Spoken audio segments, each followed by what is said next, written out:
주일날 어떻게 우리 성도들에게 이 긴장을 풀어줄까 생각하면서 제가 사모한테 말했습니다. 내 볼이 불구죽죽 해가지고 다른 사람들은 여기다가 화장을 하고 나오잖아요. 연예인들 보면 여기다 화장을 하고 나오잖아요. 그죠? 근데 나는 그러지 않아도 된다는 게 얼마나 좋냐고 이렇게 했더니 그런 얘기 하지 말래요.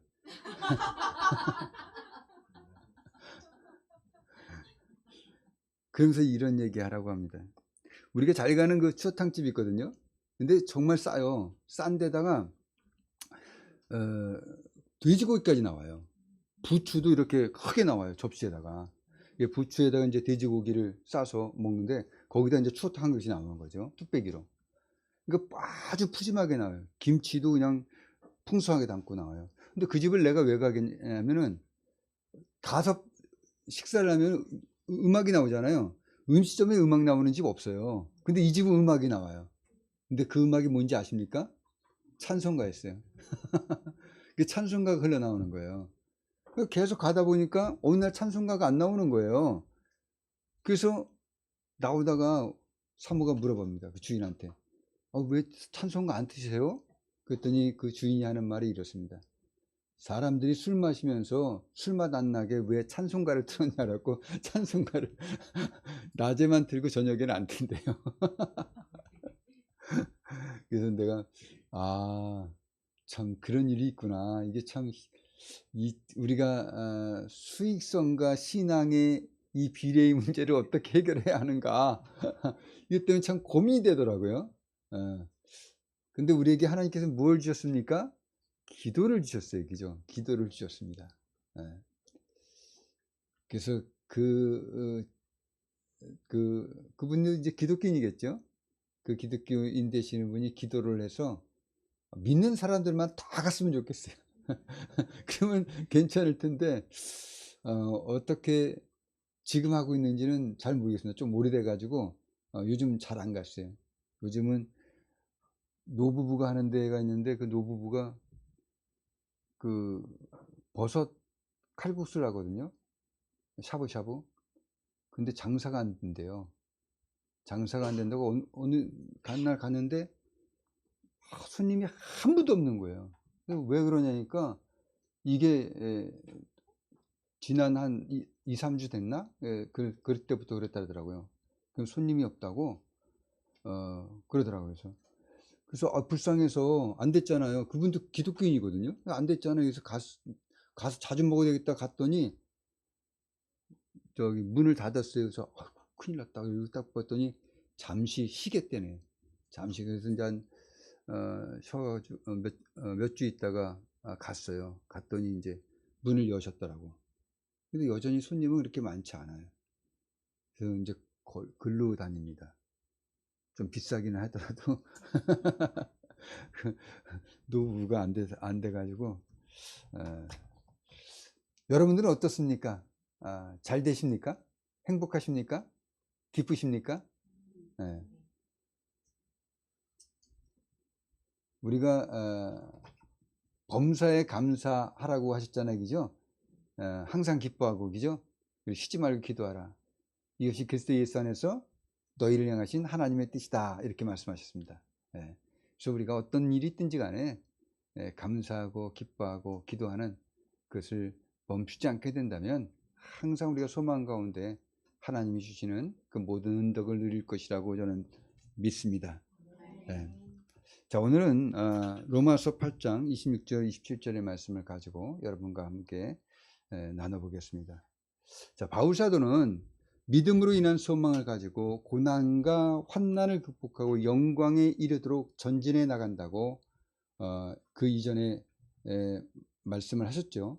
그러면서 이제 신앙 때문에 고통당하는 성도들을 위로하면서 용기를 북돋아 주었습니다. 우리 성도들도 신앙 때문에 겪게 되는 고난이 있습니다. 그렇지만은 우리가 장차 받게 될 그 영광을 소망하면서 위로를 받으시기를 바랍니다. 그리고 의로우신 재판장이 준비하신 의의 면류관을 받기 위해 선한 싸움을 싸우며 표대를 향해서 달려가시는 거룩한 하나님의 부름받은 백성들이 되시기를 예수님의 이름으로 축복합니다. 이제 바울사도는 하나님의 나라에서 일어날 영광에 대한 소망을 가지고 성령 안에서 살아가고 있는 성도들을 돕기 위해서 성령께서 하시는 일에 대해서 우리에게 알려주고 있습니다. 26절입니다. 이와 같이 성령도 우리 연약함을 도우시나니 우리는 마땅히 기도할 바를 알지 못하나 오직 성령이 말할 수 없는 탄식으로 우리를 위해 친히 간구하시느니라. 성령께서 우리의 연약함을 도우신다고 이렇게 말씀하고 있습니다. 우리 인간을 살펴보면 물리적으로 아주 약하다는 것을 알 수가 있습니다. 저는 길을 가다가 보면 인도 쪽으로 차가 들어오지 못하도록 이 막아놓은 볼라드라는 그 설치물이 있습니다. 여러분 길쭉하게 생긴 설치물 보셨죠? 거기에 무릎팍이라는 무릎을 탁 부딪힙니다. 그러면 얼마나 아픈지 아십니까? 경험해 봤죠? 네. 안 했어? 얼마나 아픈지 몰라요. 그럼 이제 그걸 그 아픈 무릎을 붙들고선 하나님 빨리 이 통증이 지나가게 해주시죠. 이제 이렇게 기도하잖아요, 그죠? 욕은 할 수 없고. 또 우리가 문머리가 낮은 문을 통과할 때 한번 생각해 보세요. 거기에 우리가 학교 교실에서 많이 당했을 겁니다, 그죠? 거기에 어떻게 탁 뛰다가 말이죠. 빨리 뛰어나가다가 탁 부딪히게 되면은 얼마나 이 머리에 통증이 머리가 부서지는 것처럼 그렇게 고통스러울 때가 있습니다. 그러니까 우리 육신이 얼마나 물리적으로 다른 물체보다도 약하다는 것을 우리가 알 수 있죠, 그죠? 또 우리가 나 자신을 방어할 수 있는 어떤 지식이나 도구를 사용하지 않는다면 맹수가 가지고 있는 그런 공격에 대해서 내가 방어할 수 있는 능력이 전무하다는 것입니다. 사실 우리가 집에서 기르고 있는 개들도 어떻습니까? 크고 사나운 맹견이라면 우리가 물리적으로 제압한다는 것이 그리 쉽지 않아요. 우리 TV 있잖아요, 그죠? 뭐 개는 훌륭하단가? 개는 뭐요? 그런 개가 있잖아요. 그런 프로그램이 있습니다. 그런 프로그램을 보면 어떻습니까? 아주 사나운 맹견들이요, 물리적으로 어떻습니까? 주인도 제압하지 못해, 그죠? 그래서 거기에 있는 어떤 분이 그 이제 개를 제압하는, 그래서 이제 통제할 수 있도록 이렇게 훈련시키는 그런 것들을 우리가 이제 보게 됐습니다. 그만큼 우리 인간이 어떤 동물보다도 약한 부분이 있습니다. 또 눈에 보이지 않는 바이러스, 박테리아 또는 오염된 물에 의해서 우리 생명이 위험에 처해질 때도 있습니다. 근데 인간은 이렇게 물리적으로 약할 뿐만 아니라 영적인 부분에서도 약하다는 것입니다. 야고보서 3장 14절에서 16절에는 이렇게 기록되어져 있어요. 그러나 너희 마음속에 독한 시기와 다툼이 있으면 자랑하지 말라. 진리를 거슬려 거짓말하지 말라. 이러한 지혜는 위로부터 내려온 것이 아니요 땅 위의 것이요 정욕의 것이요 귀신의 것이니 시기와 다툼이 있는 곳에는 혼란과 모든 악한 일이 있습니다. 자, 마음속에 독한 시기와 다툼을 가지고 자랑하는 것, 진리를 거슬러 거짓말하는 것, 이런 것은 귀신이 소유하고 있는 것이라는 것입니다. 그러니까 그건 귀신의 것이에요. 그리고 이런 일을 하는 사람은 뭐예요? 귀신의 소유가 될 수밖에 없어요. 귀신에게 빼앗긴 자죠. 자기 자신을 귀신에게 빼앗긴 자가 되는 것입니다. 그러니까 우리의 지체가 악하게 사용되어지고 귀신의 도구가 될 수 있는 것, 즉 불의의 도구로 사용될 수 있는 그런 약한 존재라는 것입니다. 이어서 야고보 사도는 하나님께 의의 무기로 내어드릴 수 있는 또 다른 영적인 일에 대해서 이렇게 말씀하십니다. 오직 위로부터 난 지혜는 첫째 순결하고 다음에 화평하고 간용하고 양수하며 긍휼과 선한 열매 가득하고 편견과 거짓이 없나니 화평하게 하는 자들은 화평으로 심어 의의 열매를 거두느니라. 자, 그러니까 하나님께 속한 것과 우리가 귀신에게 속한 것, 세상에 속한 것, 정욕계에 속한 것, 이런 것들이 분명히 구분되어진다는 것입니다. 근데 우리가 때로 하나님께 속하지 않은 일을 할 때가 있다는 거죠. 이것이 우리의 약함입니다. 내가 하나님께 속한 성도라는 것은 내 지체를 영적으로 하나님의 뜻에 맞게 하나님이 선하게 사용하시는 그 의의 무기로 내어드릴 때 내가 하나님께 속한 자라는 것을 세상에 드러낼 수가 있게 되는 것입니다. 또 디모데후서 1장 7절은 영적인 것에 이렇게 대해서 말씀합니다. 하나님이 우리에게 주신 것은 두려워하는 마음이 아니요 오직 능력과 사랑과 절제하는 마음이니. 자, 우리가 이런 말씀을 자세하게 한번 생각해 본다면, 그리고 우리를 이 말씀에 비추어 돌이켜 본다면 우리에게는 영적인 연약함이 있음을 알 수가 있다는 겁니다. 그래서 하나님께서 미워하시는 방향으로 우리가 기울어져 있을 때가 있어요. 성령을 근심케 하는 일들이 우리에게서 일어날 수가 있다는 것입니다. 실제로 우리가 성경을 읽거나 기도를 할 때 우리는 이런 영적인 실천이 귀찮아서 하기 싫다는 마음이 들 때가 있습니다. 그래서 다음으로 미루고 싶어요. 우선순위에서 성경을 읽거나 기도하는 일이 뒤로 물러나게 되는 겁니다. 그래서 하루 종일 자신의 그 바쁜 일을 하다가 보니까 이 영적인 일이 미루어지는 겁니다. 그래서 잠자리에 들어서 기억이 나서 이제 내가 해야 되겠구나 하고 성경을 펼친다든지 아니면 기도하려고 할 때 우리의 몸과 마음은 이미 피곤해져서 영적인 공급을 받는 일을 포기하게 됩니다. 이것이 우리의 영적인 약함입니다. 또 영적 봉사를 할 때도 마찬가지예요. 기쁨과 즐거움으로 하지 않고 자기를 자랑하기 위해서 하거나 또는 시기와 다툼으로 할 때가 있다는 것입니다. 이렇게 영적인 연약함이 우리 안에 있습니다. 이런 영적인 연약함, 그 연약함 그 자체는 죄가 아닙니다. 그렇지만은 이 영적인 연약함이 있기 때문에 우리가 시험을 받을 수가 있고, 그리고 죄에 빠질 수가 있게 된다는 것입니다. 그러니 우리 성도들은 더욱더 하나님께 의의 무기로 자신을 내어주며 성령께 순종하는 생활을 하셔서 주님과 동행하기 때문에 받게 되는 복을 누리시기를 예수님의 이름으로 축복드립니다. 그런데 지금 이 본문에서 바울 사도가 말하는 영적인 연약함이란 이해력에 대한 것입니다. 영적인 무식함에 대한 거예요. 영적인 이해력, 영적인 무식함, 이것에 대해서 지금 이야기하고 있는 것입니다. 왜냐하면 우리가 본문 26절 중간절을 보게 되면은 우리는 마땅히 기도할 바를 알지 못한다고 말하고 있습니다. 우리는 마땅히 기도할 바를 알지 못해요.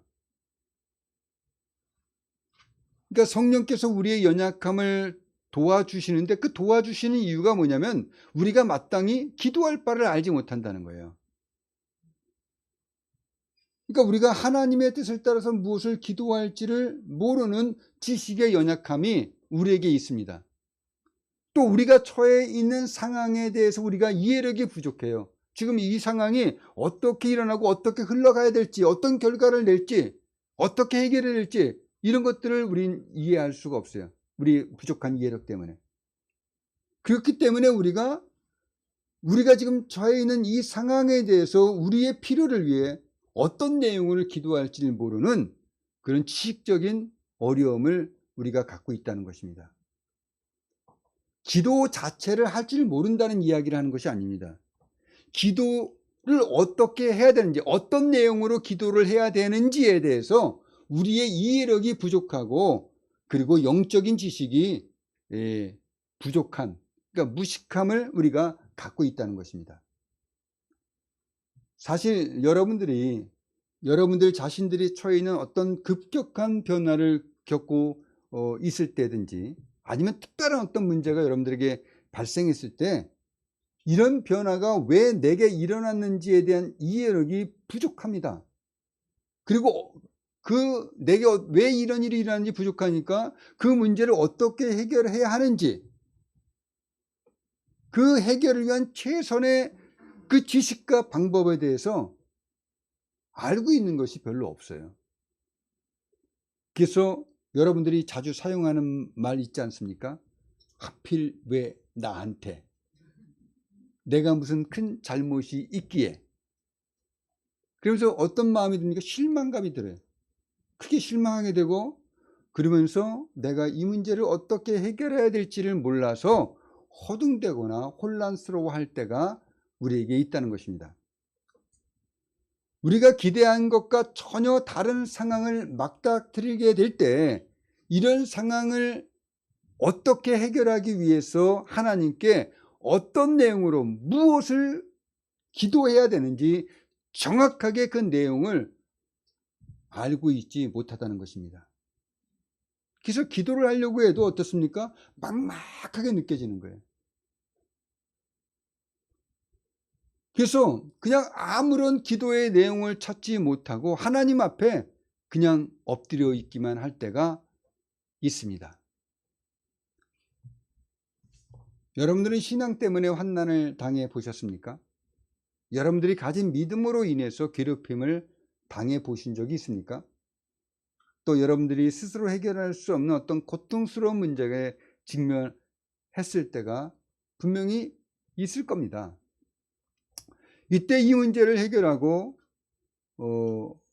이해하고 해결하기 위해서 하나님께 이제 기도를 합니다. 근데 나 자신에게 어떤 것이 유익한 것인지 알지 못하기 때문에 내가 어떤 내용으로 기도하고 무엇을 하나님께 요구하면서 기도해야 하는지를 몰라요. 그리고 그 상황에 대해서 하나님께 알고 싶은데, 하나님께 정말 이 상황을 알려드려서 이 문제를 해결받고 싶은데 적당한 단어도 생각이 나지 않습니다. 또 한 단어 아니면 짤막한 말만 생각이 나는 거예요. 그러면서 겨우겨우 기도를 이어갈 때가 우리에게 있습니다. 그러면서 우리는 무슨 생각을 합니까? 아, 내가 영적으로 굉장히 부족한가 보다. 아니면은 사람들을 의식하게 되면 어떻습니까? 내가 기도를 못하는 사람으로 낙인 찍혀질까봐, 비난받을까봐, 조롱받게 될까봐 두려워하게 됩니다. 그래서 어떤 사람들은 기도를 피할 수가, 사람들과 함께 기도할 때 기도를 피하기까지 하는 경우가 있습니다. 또 내가 기도를 한다고 할지라도 지금 내가 처해 있는 상황을 기도하는 것이 아니라 전혀 다른 내용을 가지고 기도할 때가 있어요. 이렇게 자신의 상황에 대해서 잘못된 판단 때문에 잘못된 기도를 하거나 자기의 체면을 세우기 위해서, 자기의 체면을 보호받기 위해서 기도에 대해서 잘못 이해하고 기도를 안 하거나 아니면은 잘못된 기도를 할 때가 있다는 것입니다. 여하튼 간에 우리는 잘못된 기도를 할 때가 있어요. 그게 여러분에게만 있는 것이 아니라는 겁니다. 성경 속에 나오는 위대한 신앙의 인물들도 그렇게 잘못된 것들을 하나님 앞에 구할 때가 있었다는 거예요. 우리가 자주 듣는 이야기지만 또 한번 예로 말씀을 드려야 되겠습니다. 바울 사도는 자신에게 있는 육체의 가시, 곧 사단의 사자를 떠나가게 해달라고 3번씩이나 기도를 드렸어요. 3번씩이나 기도를 드렸다는 것은 굉장히 오랜 시간 기도를 한 것입니다. 근데 기도 가운데 기도에 대한 응답을 말씀을 듣습니다. 하나님 말씀을 듣는데 그건 뭐냐면 사도 바울에게 주어진 그 육체의 가시는 바울 사도가 자신을 스스로 높게 여기고 그리스도에게서 떨어져 나가지 않도록 하나님을 붙들기 위한 하나님께서 주신 육체의 가시였다는 것입니다. 그러니까 바울 사도는 이 육체의 가시가 있기 때문에 자기를 높일 수가 없었어요. 자기를 높인다는 것이 자기를 많은 사람들 위해 높이는 것이 아니라 자신을 어떤 신적인 존재로 여길 수도 있게 된다는 것입니다. 그러니까 바울이 자신을 스스로 높게 여겨서 잘못돼서 예수를 떠나가게 될까봐 하나님께서 일부러 그에게 육체의 가시를 줘서 하나님을 붙들 수밖에 없는 그런 약한 존재로 만들어졌다는 거예요. 그러니까 바울 사도에게 이 육체의 가시는 불필요한 것이 아니라 바울 사도의 믿음, 바울 사도의 신앙을 온전하게 하시기 위한 하나님의 은혜의 일이었다는 거죠. 하나님께 바울 사도에게 은혜를 주신 거예요. 그러니까 나에게는 정말 이런 것이 없으면 좋겠다. 이런 귀찮고 힘든 것을 내가 왜 갖고 있는가? 이것이 없어지면은 내가 하나님의 일을 더 잘할 수 있다고 여길 수 있는 것들이 우리에게도 있어요. 그래서 우리가 그걸 하나님 앞에 없애달라고 할 수가 있습니다. 하나님 이거 성가시 귀찮아요. 이것이 도리어 하나님께 영광이 되지 않습니다. 하나님이 일하는데 이게 방해가 돼요. 우리가 그렇게 기도할 수 있어요. 근데 그 육체의 가시, 그 가시는 바로 우리의 믿음을 온전하게 하시기 위한 하나님의 은혜의 도구라는 것이죠.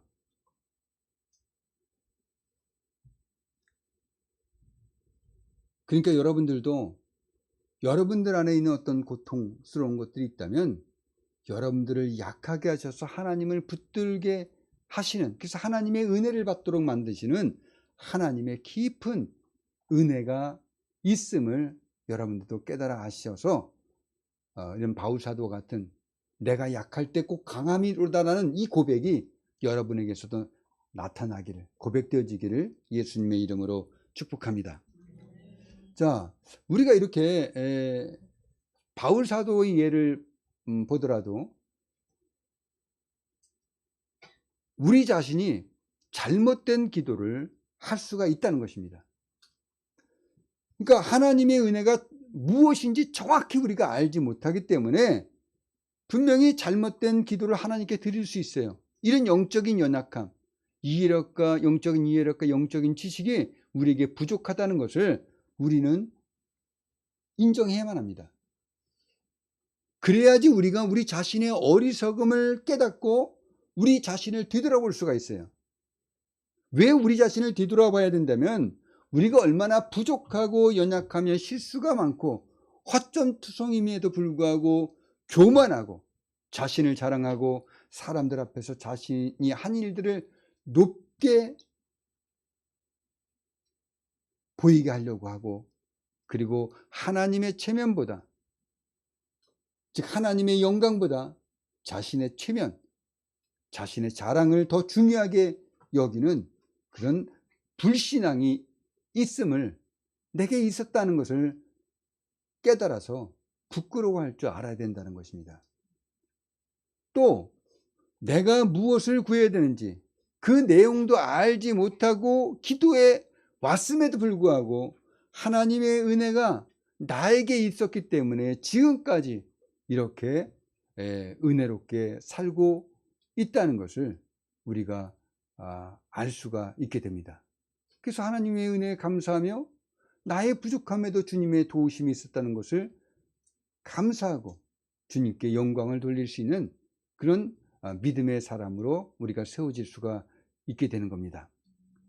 자, 우리에게 자신의 상황에 대한 이해력이 부족하다는 것, 또 그 상황에 맞는 기도의 내용을 우리가 알지 못한다는 연약함이 내게 있었다는 것을 알게 된다면 이제 우리는 거침없이 어떤 문제가 있을 때 자, 기도합시다, 이렇게 우리가 말을 아주 단순하고 쉽게 이야기할 수는 없다는 것을 여러분들은 이해하셨을 것이라고 봅니다.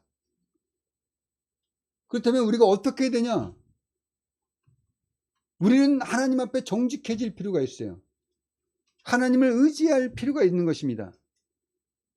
그래서 우리가 나를 드러내면서 마치 내가 하는 기도가 다 하나님께 들어주시는 것처럼 이렇게 우리가 기도에 대해서 생각하는 것이 아니라 내가 잘못된 기도, 네 기도, 내 상황과 내가 어떻게 기도해야 되는지를 알지 못하는 영적인 무식함이 나에게 있다는 것을 알게 된다면 내가 어떻게 해야지 하나님의 뜻대로 기도해야 된다는 것을 우리가 받아들일 수밖에 없게 되는 거죠. 그래서 억지로 기도를 짜맞추려고 한다거나 형식적인 기도를 하거나 또 최선의 방법도 내가 알지 못하기 때문에 기도를 하면서도 의심하고 불확실성에 내가 기대면서 막연히 믿음 없이 중언부언하면서 기도하지 않게 됩니다. 하나님을 의지하고 하나님 앞에 내 자신의 솔직함, 나의 정직함을 드러내는 거예요. 만약에 우리가 이런 모습을 갖지 않다면 자꾸만 내가 기도를 잘하지 못한다는 것 때문에 부끄러워하거나 피하게 되는 거예요. 그럼 누굴 높이는 겁니까? 나를 높이는 거예요. 우리가 하나님 앞에 믿음을 갖고 있는 것이 아니라 나 자신에 대해서 내 존재의 가치를 높이려고 한다는 것입니다. 그리고 이런 것들이 나에게 있다면 다른 사람들을 자꾸 의식하게 돼요. 만약에 기도가 응답되지 않으면 어떡하지? 자기 체면에 대해 생각하는 거예요. 내가 믿음 없이 보일 거야. 사람들이 나의 영적인 것들에 대해서 우습게 여길 거야. 이렇게 자기 체면을 세우지 못하기 때문에 기도한다는 것이 두려워질 수가 있다는 것이죠. 그러나 우리가 영적으로 자기 상황에 대한 이해력이나 또 내가 어떻게 하나님 앞에 이 내용을 가지고 기도해야 할 바를 알지 못하는 그런 연약한 존재라는 것을 내가 인정한다면 오히려 하나님을 더욱더 의지하게 됩니다. 그리고 어떻게 기도할 바를 알지 못하기 때문에 하나님의 도우심이 필요한 거예요. 그러니까 하나님 앞에 나가서 뭘 합니까? 나의 진짜 상태를, 내가 이렇게 기도하지 못하는 상태를 하나님께 말씀을 드릴 수 있다는 거죠. 그래서 하나님께 내가 하나님 앞에 나의 솔직하게 내 상태를 알려드림으로 말미암아 하나님의 도움을 내가 받을 수 있게 되는 겁니다. 하나님은 정직한 기도를 원하시지 듣기에 좋은 기도를 원하시지 않습니다. 자, 우리가 결정해야 할 때 어떤 것이 더 좋은 것인지 알 수가 없을 때가 있다는 것을 우리는 이제 분명히 알게 됐습니다. 그리고 우리가 무엇이 유익한지를 우리는 잘 알지 못합니다. 그래서 어떻게 해야 할 바를 알지 못한 때가 있다. 분명히 이것을 우리는 인정합니다. 그러니까 이제 우리는 억지로 자신의 체면이나 자신의 신앙을 드러내 보이기 위해서 하는 그런 기도는 더 이상 우리에게 불필요하다는 것을 여러분들이 이제 잘 아시게 되리라고 믿습니다. 자, 이제 우리는 내가 하나님께 마땅히 기도할 바를 알지 못하고 그 문제를 가지고 나가고 있다는 것을 이제 알았어요. 그리고 우리가 그런 것을 알지 못하기 때문에 모든 것을, 내가 할 수 없는 그것을 하나님께 맡긴다는 그런 정직함을 가지고 주님 앞에 기도하는 것이 더 지혜로운 기도다라는 것을 여러분이 이해하셨으리라고 봅니다. 자, 이렇게 우리는 마땅히 기도할 바를 알지 못합니다. 그래서 성령이 우리를 돕기 위해서 오신 것입니다.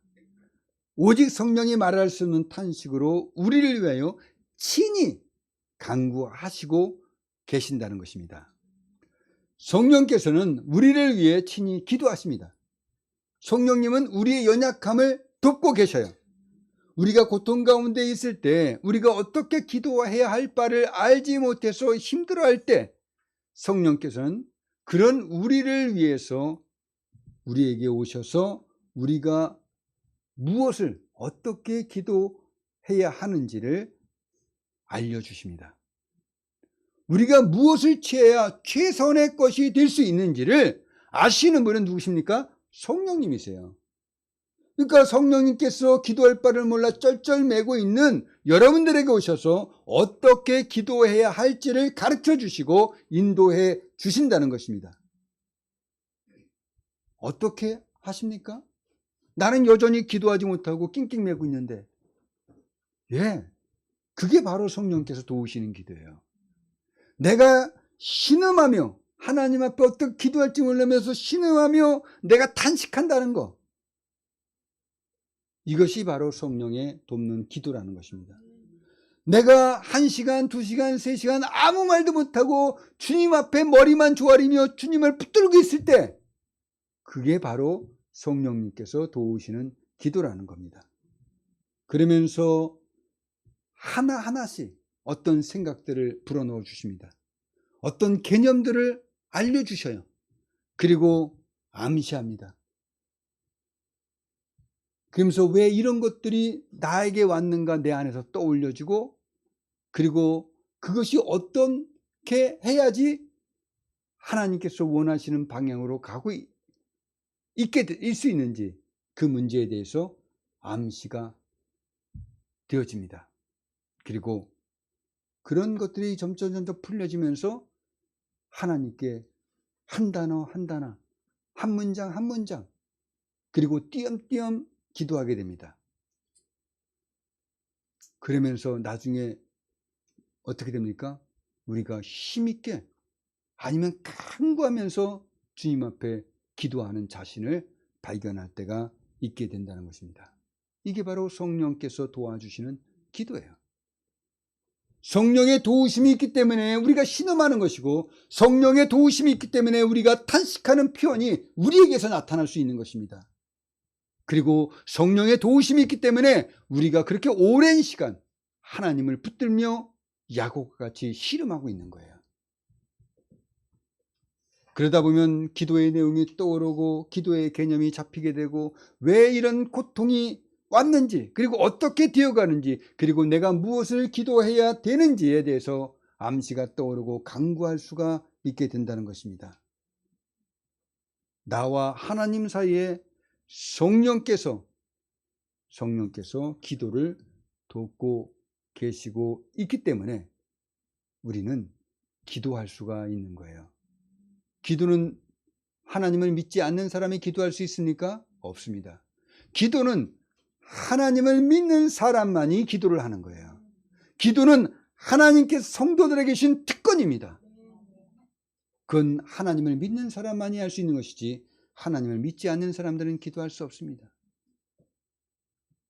양자의 영을 받은 우리는 아버지라고 부르짖을 수가 있게 되는 겁니다.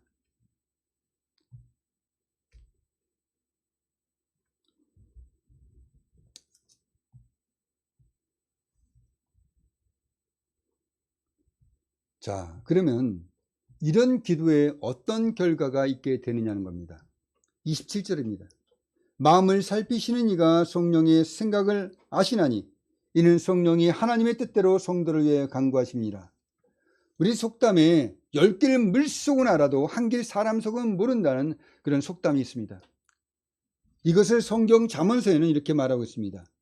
마음의 고통은 자기가 알고 마음의 즐거움은 타인이 참여하지 못하느니라. 우리는 다른 사람의 마음을 알 수가 없다는 것입니다. 우리 마음 속에 있는 것도 다른 사람들이 알 수가 없어요. 그러나 하나님은 우리 마음 속에 무엇이 있는지 다 알고 계십니다. 예레미야 17장 9절 10절 말씀입니다. 만물보다 거짓되고 심히 부패한 것은 마음이라. 누가 능히 이를 알리오마는 나 여호와는 심장을 살피며 폐부를 시험하고 각각 그의 행위와 그의 행실대로 보응하나니.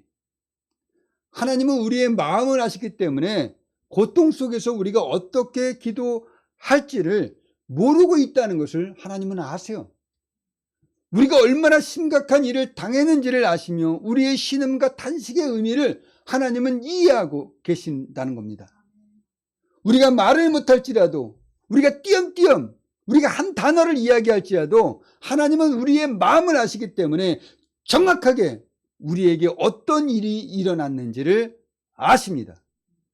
하나님께서는 우리의 마음을 감찰하시기 때문에 우리가 표현할 수 없는 약함이 우리에게 있다 할지라도 우리의 고통스러운 느낌들, 그리고 우리가 바라고 있는 그 소망들, 우리가 말을 할 수 없을지라도, 우리가 표현할 수 없을지라도, 우리가 생각 속에, 우리 마음 속에 그냥 그 어떤 개념들이 떠오르고 있는 그 상태일지라도 하나님은 우리의 마음을 아시기 때문에 우리의 모든 것을 다 알고 이해하고 받아주시고 있다는 거예요. 그러니 여러분, 우리는 이런 하나님을 의지할 수 있으니 얼마나 감사합니까? 하나님을 의지하시는 분들이 되시기를 예수님이 축복합니다. 자, 하나님이 우리의 마음을 아시고 이해하는 것은 어떻게 그런 일이 일어날 수 있냐는 겁니다. 바로 성령의 생각을 아시기 때문이에요. 하나님 아버지께서 성령의 생각을 아시기 때문에 우리의 마음을 아시는 거예요. 성령께서는 하나님 아버지의 뜻을 알아요. 하나님의 뜻이 무엇인지를 알고 있어요. 그래서 우리가 하나님께 드려지는 모든 간구들이 하나님의 뜻과 일치되는 간구를 하고 있는 거예요. 성령께서 우리의 기도를 돕잖아요. 그죠? 하나님의 뜻대로 우리를 돕는 거예요. 그러니 성령님은 하나님의 뜻대로 일하고 있는 겁니다. 하나님의 뜻은 뭐예요? 우리를 구원하시는 거예요. 우리는 이 약한 시대에 살고 있습니다. 그리고 이 약한 시대에서 우리가 어떤 어려움을 만나고 어떤 고통을 겪게 되는가 하나님은 다 알고 계셔요. 그리고 그 연약함을 우리가 이겨낼 수 없음도 알고 계셔요. 그래서 우리에게 성령을 보내주신 것입니다. 그 성령님은 하나님 아버지의 뜻을 따라 하나님의 계획을 수행하시는 것이에요. 성령님께서는 우리의 마음속에 하나님의 뜻이 이루어지도록 기도의 내용을 우리 마음속에 부어주시는 것이고, 그리고 성령께서 주시는 그 생각을 따라서 우리는 신음하며 탄식하며 한 단어를 말하며 그리고 어떤 개념을 생각해내고 어떤 것들이 우리에게 암시되어져 떠오르고 그리고 그런 것들이 하나하나 풀려가면서 우리는 기도할 것들을 찾아내게 되는 것입니다. 이 기도가 바로 하나님의 뜻대로 성도를 위해서 강구하시는 거예요. 여러분들이 이렇게 성령께서 친히 기도해 주시는 성령의 하나님의 뜻대로 강구하시게 되는 이 성령을 통해, 성령의 기도를 통해서 아버지께 기도를 하게 되는 것이고 강구를 하게 되는 것입니다. 그리고 이 기도에는 반드시 응답받게 될 거라는 확신이 들게 됩니다. 왜 그렇습니까? 그 기도는 성령께서 아버지의 뜻대로 강구하시는 거예요. 그러니까 아버지의 뜻이 이루어지는 거예요. 그러니까 그 기도의 내용은 당연히 이루어질 수밖에 없는 것입니다. 하나님의 뜻대로 성도를 위해서 강구해 주셨기 때문에 그 기도에는 반드시 응답이 있게 되는 것입니다. 성령께서 우리의 생각 속에 기도를 친히 넣어주셨기 때문에 아버지 뜻대로 할 수 있도록 기도를 넣어주셨기 때문에 그 기도에 대한 응답은 성령께서 주신 것이에요. 하나님께서 여러분들이 당하는 고초에 대한 그 마음의 상태를 알고 이해하고 계실 뿐만 아니라 성령을 통해서 그 문제에 대한 하나님의 뜻대로 기도를 하고 있다는 것을 여러분들은 믿으셔야 됩니다. 이 믿음을 가지고 우리는 하나님 앞에 나가서 성령의 도움을 받아 기도하게 되는 것입니다. 그래서 우리의 모든 삶 속에서 항상 하나님의 도우심과 위로가 있음을 여러분들은 오늘 이 시간 깨달아 아셔서 항상 성령으로 기도하시는 분들이 되시기를 예수님의 이름으로 축복합니다. 자, 그러니 이제 기도하지 못한다고 기도를 하지 않는 상태로 살아가지 마십시오. 기도는 하나님을 믿는 성도에게만 주어진 하나님께서 주신 특권입니다. 은혜입니다. 우리가 기도를 어떻게 할지 몰라도 우리의 기도를 친히 도우시는 성령님께서 하나님의 뜻대로 기도하게 하셔서 그 기도가 반드시 이루어지게 하시는 거예요. 그러니 내 자신이 처해 있는 상황에 대한 영적인 이해력이 부족하고 어떻게 기도를 해야 될지 그 내용에 대해서 내가 알고 있는 지식이 없다 할지라도 나의 무식함을 하나님께 드리며 띄엄띄엄 하나님 앞에 말할지라도, 아니 그것도 못해서 탄식하며 하나님만을 붙들고 있다 할지라도 하나님은 여러분의 마음을 아시고 여러분의 생각을 하시기 때문에 여러분의 모든 상황을 이해하시고 성령님께서 그 아버지의 뜻을 아시고 아버지의 뜻대로 기도하게 하심으로 여러분의 기도는 반드시 응답되어진다는 것입니다. 이 응답은 반드시 성령이 주시는 응답이라는 것입니다. 그러니 여러분, 이제 하나님을 향해서 서시길 바랍니다. 하나님을 향해서 내가 말을 못할지라도, 어떻게 기도할 바를 알지 못한다 할지라도, 나의 영적인 부족한 이해력과 나의 영적인 무식함이 내게 있다 할지라도 하나님을 붙드시는 분들이 되시길 바랍니다. 그래서 하나님께서 주신 이 기도의 특권을 여러분들이 하나님 앞에 갈 때까지 누리시며 성령께서 주시는 기도의 응답에 대한 확신을 갖고 날마다 승리하며 살아가시기를 예수님의 이름으로 축복드립니다. 기도하겠습니다.